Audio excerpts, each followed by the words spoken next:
হরে কৃষ্ণ বন্ধুরা, রাবণ মৃত্যুর সময় নারীদের সম্পর্কে 8টি ঘৃণাসূচক কথা বলেছিলেন, যা আজকের দিনে সত্যি বলে মনে করা হয়। আর এগুলি তৃপ্ত হলেও অত্যন্ত কিন্তু বাস্তব। রাবণ নারীদের সম্পর্কে যা কিছু বলেছেন তা আজকের সমাজেও কিন্তু আপনি আর অবশ্যই দেখতেও পাবেন। রাবণের নাম শুনলে আমরা তার দোষ ত্রুটিগুলো লিখিত আলোচনা করি, তবে রাবণকে এই ব্রহ্মাণ্ডের সবথেকে জ্ঞানী পণ্ডিত বলে মনে করা হয়। আর কথিত আছে রাবণ ছিলেন ভগবান শিবের একান্ত ভক্ত। আর এমন কোনো দিন ছিল না যেদিন তিনি ভগবান শিবের পূজা করতেন না। কিন্তু রাবণের এক অপরাধ তাকে চিরকালের জন্য খারাপ বানিয়ে দিল। আর মাতা সীতাকে অপহরণ করে তাকে নিজের রানী বানানোর স্বপ্ন দেখা রাবণ হয়তো ভুলে গিয়েছিল যে তিনি যে সীতামাকে অপহরণ করেছেন আর তিনি অযোধ্যার রাজা আর দশরথের পুত্রবধূ। আর এর ফলস্বরূপ নিজে তাকে পান দিয়ে আর এর মূল্য চুকাতে হয়েছিল। তবে এক জ্ঞানী পণ্ডিত হওয়ার কারণে রাবণ তার মৃত্যুর সময় অনেক ভালো কথা বলেছিলেন, আর তার মধ্যে নারীদের 8টি দোষের কথাও উল্লেখ করেছিলেন। বন্ধুরা, আজ আমরা সেই নারীদের দোষগুলির বিষয়ে ভিডিওটিতে জানাবো। তো চলুন বন্ধুরা, ভিডিওটি শুরু করা যাক। তার আগে বন্ধুরা, আপনার কাছে একটা ছোট্টই অনুরোধ, আপনারা ভিডিওটি স্কিপ না করে শেষ পর্যন্ত দেখুন এবং ভিডিওটি দেখে উপকৃত পেলে ভিডিওতে একটি লাইক করে কমেন্টে জয় সীতারাম লিখে কমেন্ট অবশ্যই করবেন, যাতে মাতা সীতা ও প্রভু রামের আশীর্বাদ সদা সর্বদাই আপনার এবং আপনার পরিবারের উপরে থাকবে। বন্ধুরা, যখন রাবণ সীতামাতাকে অপহরণ করেছিলেন এবং মহলে ফিরে এসেছিলেন, তখন তার স্ত্রী মন্দোদরী তাকে বলেছিলেন যে সীতা একজন সতী মহিলা এবং অন্যের স্ত্রীকে এরমভাবে অপহরণ করা একদমই কিন্তু উচিত নয়। এই কথা প্রতিজ্ঞায় রাবণ নারীদের 8টি দোষের কথা উল্লেখ করেছিলেন। রাবণ প্রথম যে দোষটির কথা বলেছিলেন সেটি হলো নারীরা খুব বেশি মিথ্যা বলে। তার মতে নারীরা মিথ্যা না বলে থাকতে পারে না, এমনকি মিথ্যাকে আড়াল করতে 100 মিথ্যা কথাও বলতে হয়, কিন্তু তারা তা করতে প্রস্তুত থাকে।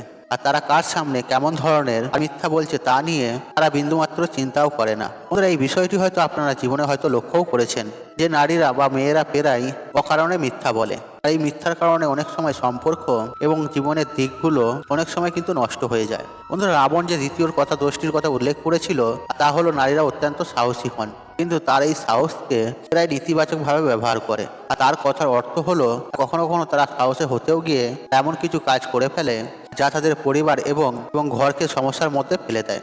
সাহস যদি বেপরোয়া রূপ নেয় তা উপকারের পরিবর্তে ক্ষতি বয়ে নিয়ে আসে। রাবণ এই কথা বলেছেন তার মন্দোদরী যখন জানতে পারেন যে রামের ধর্মপত্নী তাকে অপহরণ করেছিলেন, তখন তিনি ভীষণ ভীত ও উদ্বিগ্ন হয়ে পড়েন। রাবণের মহলে প্রবেশ করেই তিনি আর বলেছিলেন, আপনি সীতামাকে এক্ষুনি ফিরিয়ে দিন, কারণ আমি ভীষণ ভয় পাচ্ছি। আর এই কথার জবাবে রাবণ বলেন, মন্দোদরী, তুমি লঙ্কাপতি রাবণের স্ত্রী, তাই এভাবে ভীত হওয়া লঙ্কাপতির জন্য একটা লজ্জাজনক বিষয়। আর মন্দোদরীর আচরণ থেকে রাবণ নারীদের সাহসিকতাকে আর একটি দোষ হিসেবে উল্লেখ করেছিলেন। বন্ধুরা, তৃতীয় যে দোষটি রাবণ উল্লেখ করেছিল আর তা হলো আর নারীদের মধ্যে সবসময় একটি অদ্ভুত ভয় কাজ করে। আর যদিও নারীরা সাধারণত সাহসী এবং নির্ভীক, তবুও তাদের মধ্যে এক ধরনের ভয় অনুভূতি লুকিয়ে থাকে। আর এই ভয় থেকে মুক্তি পেতে তারা প্রায়শই এমন কিছু কাজ করে থাকে যা কখনোই তাদের কিন্তু করা উচিত নয়। রাবণের মতো নারীরা কোমল স্বভাবের হয়, যার কারণে তারা ছোটখাটো বিষয়ে কিন্তু অকারণে ভয় খায়। এই ভয় থেকে মুক্তি পেতে তারা এমন কাজ করতে রাজি হয়ে যান যা তাদের জীবনে কখনোই কিন্তু করা উচিত নয়। কখনো কখনো এই ভয়ের কারণে তারা এমন বিপদে পড়ে যান যেখান থেকে বের হওয়া খুব কঠিন হয়ে ওঠে। আর পরবর্তীতে তাদের এই ভুলের জন্য তাদেরকে কিন্তু অনুশোচনা করতে হয়। শুধু তাই নয়, তাদের এই ভুলের খেসারত দিতে হয় তাদের পরিবারের সদস্যদেরকে। চতুর্থ যে দোষটি রাবণ উল্লেখ করেছিলেন সেটি হলো নারীরা খুব স্বার্থপর হতে পারে, আর নিজের স্বার্থ সিদ্ধির জন্য তারা যে কোনো পর্যায়ে যেতে কিন্তু প্রস্তুত থাকে। প্রয়োজনে যে কাউকে তাকে প্রতারণা করতে পারে বা কাউকে পথ থেকে সরিয়েও দিতে পারে, কিংবা কাউকে মিথ্যা ভালোবাসার অভিনয় করতেও বিধাবক কিন্তু করে না। রাবণের মতো নারীরা লোভের কারণে যে কোনো কাজ করতে এবং যে কোনো ফাঁদে পড়তে প্রস্তুত থাকেন, আর তারা প্রয়োজন মতো যে কাউকে ফাঁদেও ফেলতে পারে। বিশেষত নারীদের কথাবার্তার আচরণে আচমকা কোনো পরিবর্তন এলে সতর্ক হওয়া উচিত, আর এটি ইঙ্গিত দেয় যে তারা কিছু অর্জনের চেষ্টা করছে। আর এই কথাগুলি রাবণ বলেছিলেন তার জীবনের শেষ সময়, যখন লক্ষ্মণ তার পাশে উপস্থিত ছিলেন। আমরা জানি যে রাবণ ছিলেন এক মহান পণ্ডিত, কিন্তু তিনি একজন রাক্ষসীর পুত্র ছিলেন এবং তার মায়াবীর ক্ষমতাও ছিল। আর তার 10টি মাথা এবং মনের কথা পড়ার অসীম ক্ষমতা তাকে অনন্য করে তুলেছিল। এত সব শক্তি বা ক্ষমতার পরেও রাবণ নারীদের মন পড়তে পারেনি। তাই তিনি নারীদের পঞ্চম দোষ হিসেবে উল্লেখ করেছিলেন যে তাদের চঞ্চল মনোভাব। রাবণের মতে নারীদের মতে কি চলছে তা বোঝা কোনো মানুষের পক্ষেই সম্ভব নয়। নারীরা তাদের মনের ভাব প্রকাশ করেন না। আর যখন তাদের জিজ্ঞাসা করা হয় তখন এমনভাবে উত্তর দেন যাতে বিষয়টি আরো জটিল হয়ে যায়। রাবণের মতো নারীদের স্বভাবের মতো এক মায়া লুকিয়ে থাকে। আর তাদের চঞ্চল স্বভাবের মাধ্যমে তারা চোখের দৃষ্টিতেই অন্যদের মন জয় করতে পারেন এবং নিজেদের মতো করে পরিচালনাও করতে পারে। আর রাবণ তার শাস্ত্রেও এই বিষয়টি উল্লেখ করেছে আর বলেছে নারীদের সব দোষের মধ্যে এই দোষটি সব থেকে ক্ষতিকারক। আর তিনি সতর্ক করেছিলেন আর নারীদের চঞ্চলতা থেকে প্রত্যেককে সতর্ক থাকা উচিত, কারণ এই চঞ্চলতার কারণে অনেক মহাবলীদের জীবন নষ্ট হয়ে গেছে। তবুও নারীদের এই অভ্যাস কখনোই পরিবর্তন হয় না। তাই রাবণের মতে যতটা সম্ভব নারীদের চঞ্চলতা থেকে সমস্ত পুরুষকে দূরে থাকা উচিত। ষষ্ঠ দোষটি রাবণ উল্লেখ করেছিলেন নারীদের পেটে কোনো কথা থাকে না। আর যদি আপনি পুরুষ হন তাহলে এটি আপনি ভালোভাবেই বুঝবেন। আর নারীরাও জানেন যে তারা কখনোই পেটে গোপন রাখতে পারে না কথা। রাবণ তার মৃত্যুর আগে বলেছিলেন যে নারীরা কখনোই কোনো কথা নিজের মধ্যে ধরে রাখতে পারে না।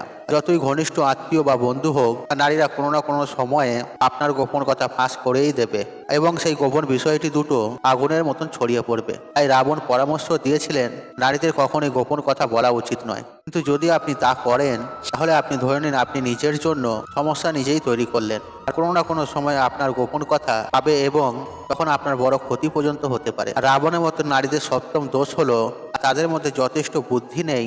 তারা কোনো বিষয় নিয়ে গভীরভাবে চিন্তাও করেন না এবং শোনা কথাকে সত্য বলে ধরে নেয়। রাবণ এই কথাটি বলেছিলেন কারণ তার স্ত্রী মন্দোদরী কখনোই তার কথা মানতেন না। আর মন্দোদরী সবসময় রাবণের মতের বিরুদ্ধে অবস্থান নিতেন। আর এই কারণে রাবণ বলেছিলেন যে নারীরা সহজেই অন্য কারো প্রলোভনে পড়ে যান এবং কোনো কিছু না শুনেই, না বুঝে, না দেখে কোনো বিষয়কে সত্যি বলে বিশ্বাস করে। আর এরপর তারা এমন কিছু কাজ করে বসেন এবং যা তার নিজেদের এবং তাদের পরিবারের জন্য বিপর্যয় হয়ে ওঠে। আর এই সমস্ত কারণে নারীরা কখনো কখনো নিজেদের ঘরে ধ্বংস ডেকে আনেন। তারপর তারা ভুলের জন্য গভীর অনুশোচনা করেন। রাবণের মতে এই দোষের কারণে নারীরা সিদ্ধান্ত নেওয়ার ক্ষেত্রে অনেক সময় বিচক্ষণতার অভাব দেখান। তিনি বলেছিলেন যে নারীরা সচেতন এবং বুদ্ধিদীপ্ত হন না। বন্ধুরা, এখন আসি নারীদের অষ্টম এবং সর্বশেষ দোষ। রাবণের মতে নারীদের মধ্যে অশুদ্ধতা বিদ্যমান। তিনি বলেছেন যে নারীরা যতই না সোনার অলংকার ও হীরের গহনা পরে নিজেদেরকে সুন্দর করে তুলুক না কেন, তবুও তারা অশুদ্ধই থাকে। রাবণের মতে মহিলারা পরিষ্কার পরিচ্ছন্নতার দিকে খুব কম মনোযোগ দেন, আর এই কারণেই তিনি অশুদ্ধ বলেছেন।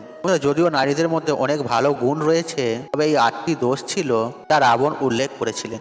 এইসব শুনে আপনারা বুঝতে পারবেন আর রাবণের দৃষ্টিতে নারীদের কি কি খারাপ দিক রয়েছে।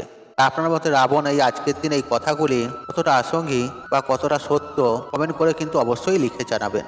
বন্ধুরা, রাবণ যে এই নারীদের মধ্যে এই কথাগুলি বলে গিয়েছিলেন তা আজ কলিযুগে বর্তমান কালে আপনি এইসব জিনিসগুলি কোথাও না কোথাও অনুভবও করতে পারবেন বা দেখেওছেন। আর বাস্তবে এটাই ঘটছে। বন্ধুরা, আশা করছি এই ভিডিওটি আপনাদের ভালো লেগেছে। তাহলে ভিডিওতে একটি লাইক করুন, একটু কমেন্ট করুন, শেয়ার করুন এবং বন্ধু বান্ধব আত্মীয়জনদের সাথে শেয়ার অবশ্যই করুন। মনে রাখবেন আপনার একটি শেয়ার অনেক মানুষকে উপকৃত করে তুলতে। আর আপনি যদি আমার চ্যানেল নতুন হয়ে থাকেন তাহলে চ্যানেলটি সাবস্ক্রাইব করবে, পাশে থাকা অন কারণ নিত্য নতুন ভিডিও সবার আগে দেখার জন্য। ঈশ্বর আপনার মঙ্গল করুক, আপনি সুস্থ থাকুন, নিরক্ষণ, আপনার দিন মঙ্গলময়। হরে কৃষ্ণ কৃষ্ণ কৃষ্ণ হরে হরে।